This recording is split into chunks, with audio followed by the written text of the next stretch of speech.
Operatives familiar with the circumstances of this criminal case called Oleg Kuznetsov the most prolific ripper of the decade. In less than 3 months, the 23-year-old resident of Balashikha near Moscow committed 9 murders, aggravated by sadism and abuse of the raped girls. It is impossible to determine the full list of Kuznetsov's victims. In one of the confessions he wrote in his Matrovskaya Tishina cell, he claims to have raped 500 women.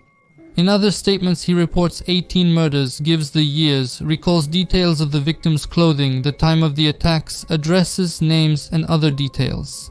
During the investigation, this information was only partially confirmed, although, according to the detectives, the real number of victims of the Balashikha Ripper must indeed be very high.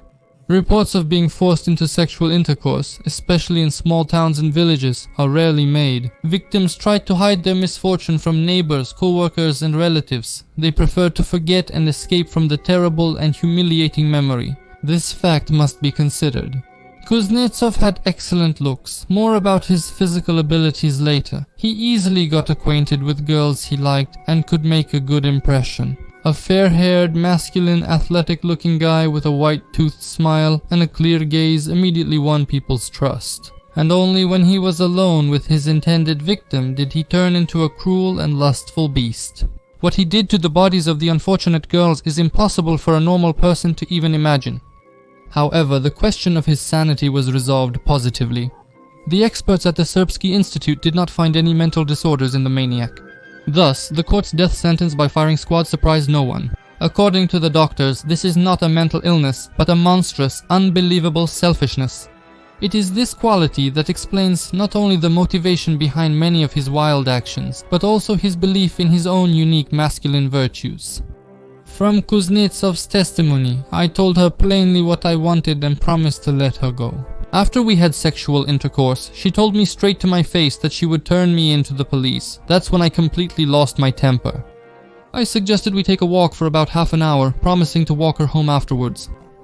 I don't remember the girl's name, but I liked her, and when we walked out into the field, I started kissing her. She didn't object. I got aroused and moved my hands lower. She told me not to do that and started to push me away. That made me furious. I dragged her to the forest and without taking off all our clothes because it was cold, I assaulted her in the usual way. I stabbed her in the back and chest with a knife. I don't remember if I gouged her eyes out that time.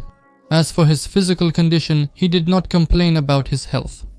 He was a member of the youth biathlon team in Spartak, knew hand-to-hand combat techniques in the army, could stand up for himself against the older soldiers, claimed that he never gave in to the whims of the elders, and always responded blow for blow. And that seems to be true. During one of the fights in the barracks, he was serving in the 2nd company near Kyiv. Kuznetsov had his nose broken, but he didn't get discouraged. Scars like that only add character to a real man's face. He remembered his first killing in every detail. Back then, using Kuznetsov's own words, that's when it first hit him. The day before, he had argued with his woman and was in a bad mood. He took 2 bottles of red wine, planning to really unwind, and then the opportunity presented itself. On the highway, he saw a girl hitchhiking. At that time, Kuznetsov was working as a truck driver at a company near Moscow. She asked him for a ride home. During the journey, Kuznetsov offered her a drink, which she readily accepted after minimal persuasion. They drove the car into a small grove near the village of Kupavna and settled in the cabin. The wine worked quickly. According to Kuznetsov, she initiated the sexual advances herself. They made love all night. He describes in detail the time he spent with the victim, although he can't remember her name or appearance. The only detail, which is understandable, that remained in his memory: the girl was wearing tight pants. By morning they started to feel sleepy. They slept for about an hour in the truck cabin. And when, after waking up, he wanted to say goodbye to his night companion, something unexpected happened. Instead of saying goodbye, the girl, according to Kuznetsov, she did this without any coercion, suddenly demanded money. "Come on, 400 rubles, she said. "I'm a prostitute," she said, never meeting anyone for free. Kuznetsov refused to pay. Then the girl, not realizing the consequences of her words, threatened, "It's up to you. If you don't give me the money, I'll turn you in to the cops." Those words had an immediate effect on Kuznetsov. Furious, he dragged the girl out of the cab and led her to a birch tree. The victim barely resisted. She was a bit drunk. He tied her hands behind the tree trunk, stepped back, and struck her twice, between the legs and in the head. The girl lost consciousness. He took out a crowbar and struck her head several times with all his strength. Later, her body, lifelessly hanging from the tree with her arms twisted behind her back, was discovered by passers-by. The death toll had begun. By the way, if you want even more strange and scary real stories, don't forget to like this video and subscribe to the channel, and also follow the Strashnoti Telegram channel using the link below the video. After taking a life in Kupavna, he manages to hold on for a while. But one evening in Balashikha at a bus stop, Schizo the maniac meets an old friend who once treated him disrespectfully and openly kissed other guys. Kuznetsov recognized and greeted her, but she ignored him and walked past. From Kuznetsov's story, I asked what her behavior meant, why she was ignoring me.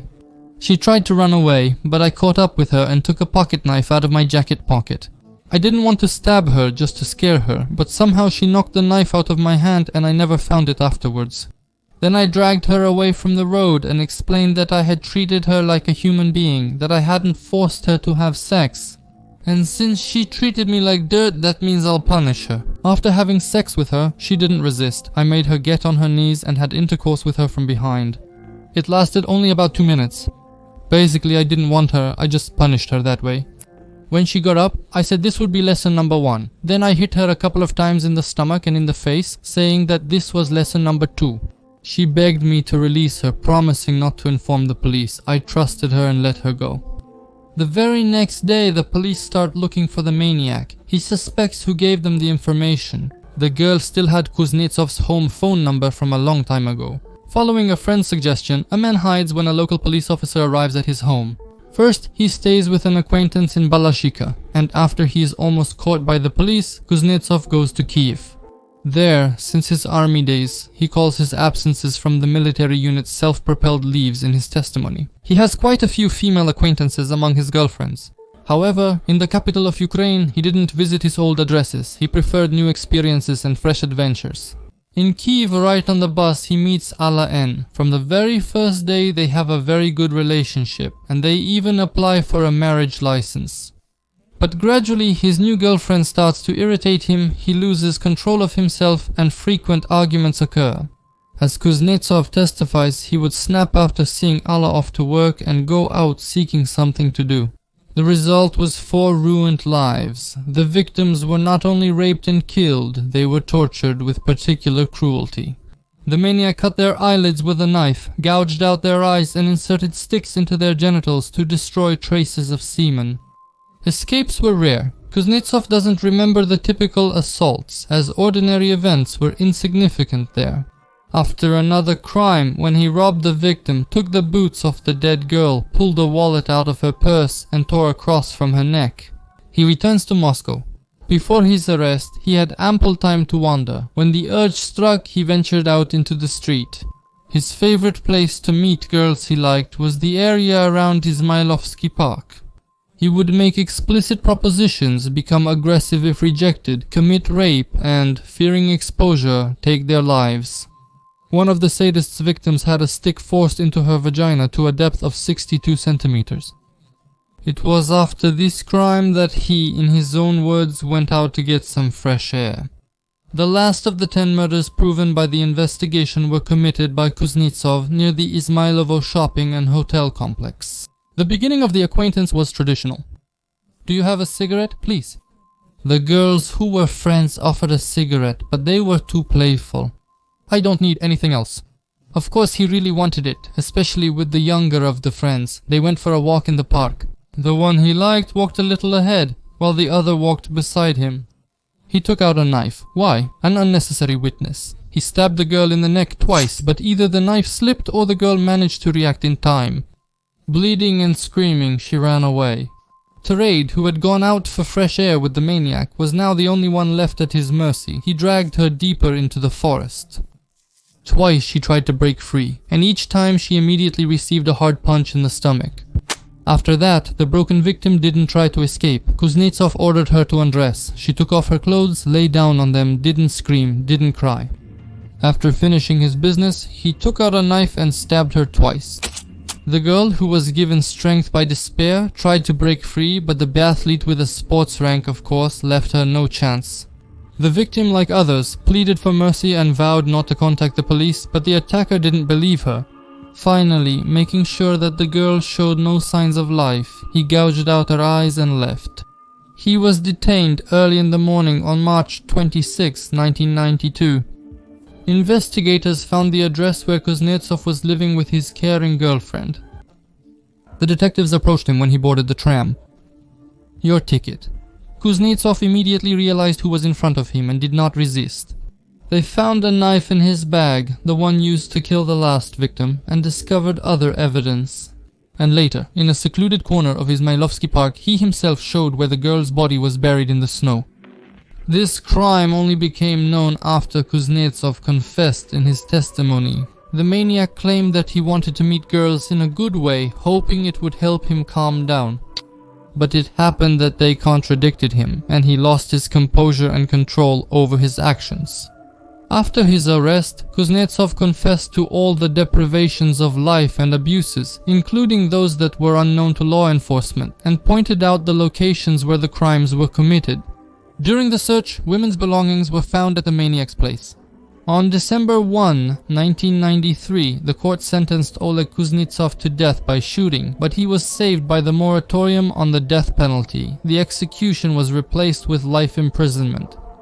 He served his sentence in the Special Regime Colony Correctional Colony, one Moldovan zone in the village of Sosnovka, Zubovo-Polyansky District, Republic of Mordovia. While in prison, he did not admit his guilt. No one visited him or sent him packages, and he hardly communicated with his cellmates. He died on August 4, 2000 from heart failure. Kuznetsov's death only became widely known in 2019,